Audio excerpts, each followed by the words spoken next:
من ساعة أما الكابتن حسام حسن أعلن القائمة المبدئية، وفي تناقض في كلامه وفي تناقض في اختيار القائمة واختيار اللعيبة اللي هو اختارها أصلا. قبل ما يختار القائمة هو كان طلع من أسبوعين أو 3 أسابيع تقريبا، قال لك إن الدوري المصري ما فيهوش لعيبة تستحق التواجد في المنتخب، أو إن الدوري المصري ما بيبرز لعيبة تستحق التواجد في المنتخب. هو يعني كلام قريب من هذا القبيل. فابتدى يعني إن القائمة الابتدائية أو القائمة المبدئية خد لك 5000 لعيب، 4999 من الدوري المصري، واللاعب الثاني من اللاعب الوحيد محترف. وما خدش سام مرسي اللي هو احسن لاعب في الدوري الانجليزي الدرجه الثانيه، واللي سبب في تاهل فرقته للدوري الانجليزي الدرجه الاولى، واللي جماهيره فرقته شيء طايرين بطير. وكأن كابتن حسام بيقاوح مع نفسه من الصبح بتصريح واخر النهار بتصريح تاني وفعل مختلف تماما عن التصريح. خلينا الاول ارحب بحضراتكم واقول لكم السلام عليكم ورحمه الله وبركاته. اصدقائي الاعزاء، اهلا وسهلا بحضراتكم جميعا وحلقه جديده من المدرج. صلوا على النبي، سموا بالله، انزلوا اشتركوا في القناه وفعلوا زر الجرس. عايزين نوصل ل 500 سبسكرايب قريب، وبينا ان شاء الله نبدا مع بعض كده نعلى ونعلى واحده واحده. زي ما قلت لك يا سيدي، ان هو ماشي بتناقض مع نفسه، بيخليك او بيحسسك ان انت اخطات خطأ كبير جدا في حته ان انت كنت اصلا بتدعمه من البدايه او ماشي وراه اصلا من البدايه، وبيخليك ترجع تفكر تاني وانت لسه في البدايه.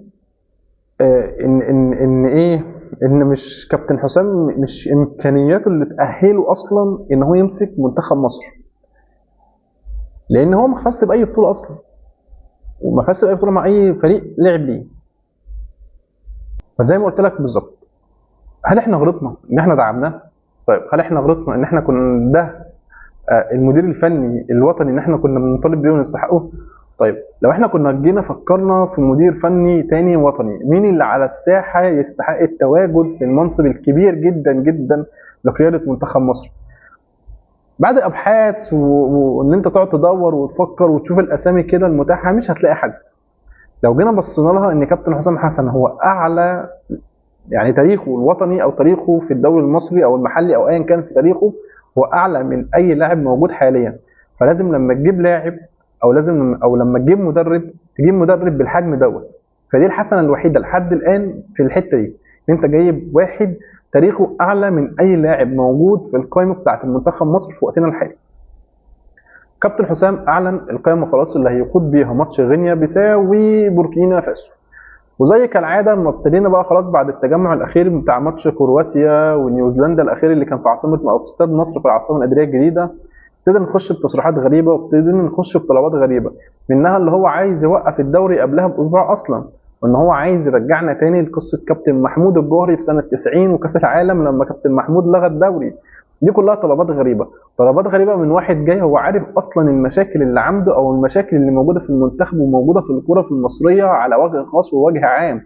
انت سيادتك ما عندكش دوري منتظم، ما عندكش دوري منتظم. انت كل مدى الفرق بيتاجل لها، سواء اهلي زمالك ودخل لهم بيراميدز في المقدر الجديد، الفرقه دي بيتاجل لها ماتشات ليه وازاي ما تعرفش.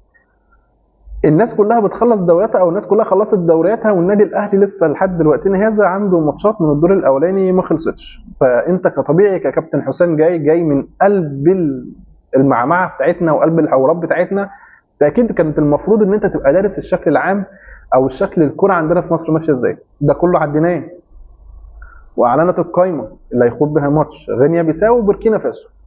اكتشفت ان في لعيبه اصلا ما بتلعبش وراجعه من اصابه يا سيدي، ما بلاش ما بتلعبش دي عشان تقيله شويه. اكتشفت ان في لعيبه لسه راجعه من الاصابه طازه وما خدتش اي ماتش رسمي مع فريقها، انضمت للمنتخب على حساب لعيبه ثانيه.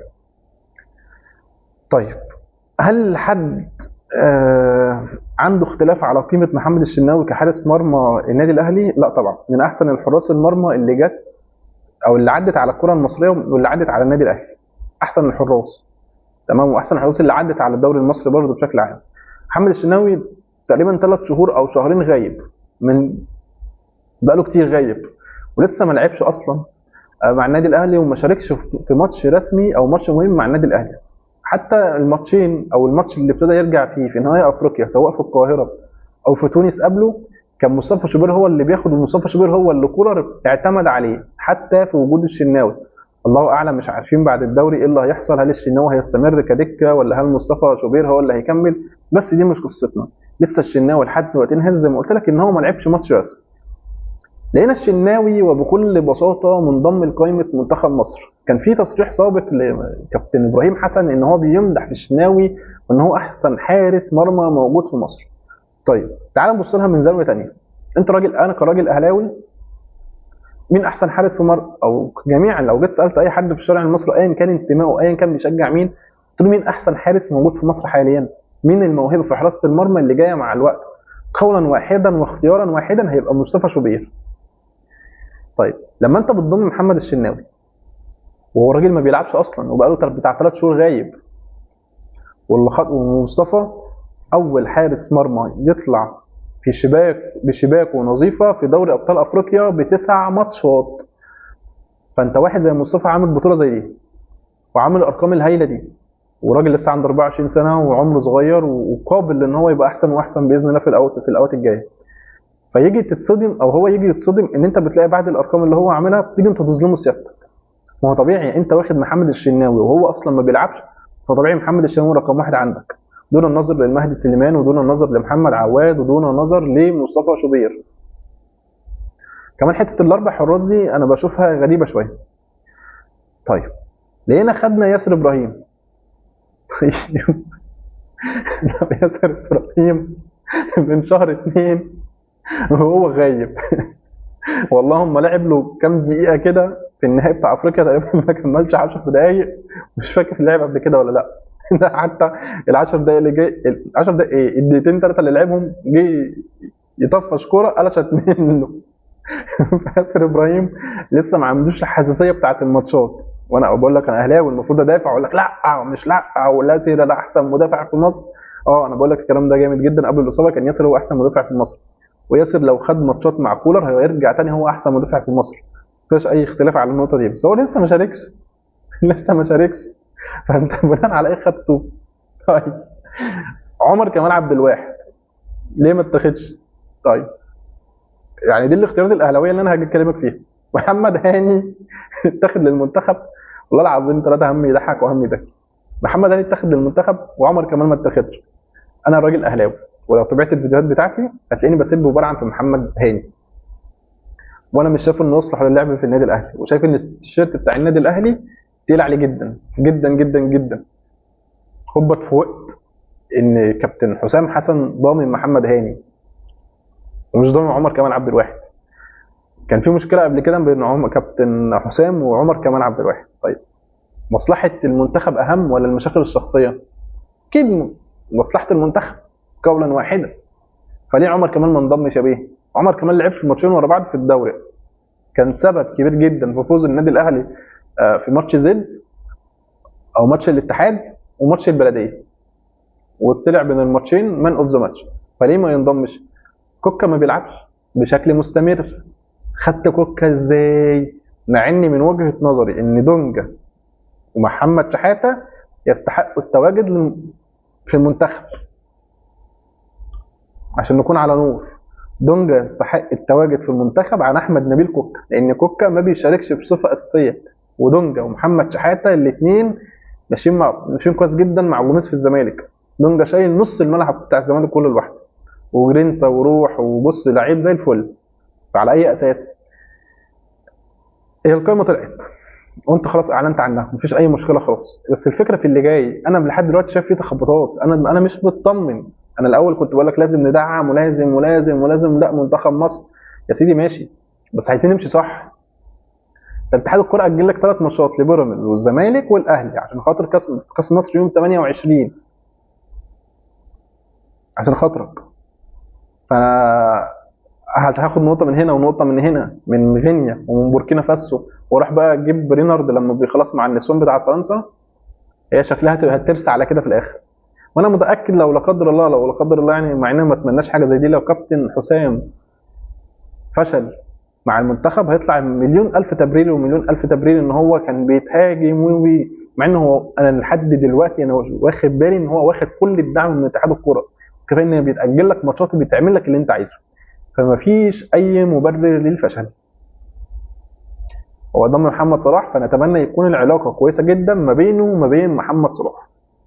امام عاشور طلع صوره ونزلها ان هو بتيشيرت الاهلي وهو صغير بيتقارن في احد الماتشات سواء دورات او ماتشات يعني.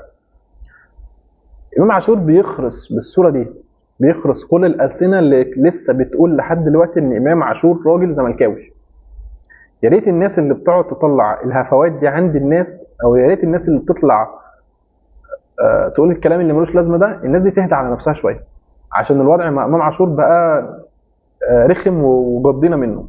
بتطلع تقول لي ام ابننا ابن الثالثه يمين، وام ابننا مولود في الثالثه يمين، مولود مشجع درجه ثالثه. الصدمه اللي انتوا خدتوها من امام انا متاكد ان هي لسه معلمه فيكم، وبناء عليه بتقولوا الكلام اللي زي ده. ركز في فرقتك احسن ما انت مركز مع يعني، او اكتر ما انت مركز مع امام عاشور، لانك كطبيعه حال زملكاوي او كراجل زملكاوي دي مشكلتي معاهم طول عمرهم، ان هم دايما بيركزوا في الاهلي ولاعيبه الاهلي اكتر ما هم بيركزوا مع فرقتهم، فبالتالي هم دايما متاخرين جدا، فبالتالي عندهم مبررات للفشل في كل حاجه. نصيحه لوجه الله، ركز في فرقتك يا ابن الحلال، سيبك من امام عاشور. ومش امام عاشور، الراجل خد دوري ابطال افريقيا.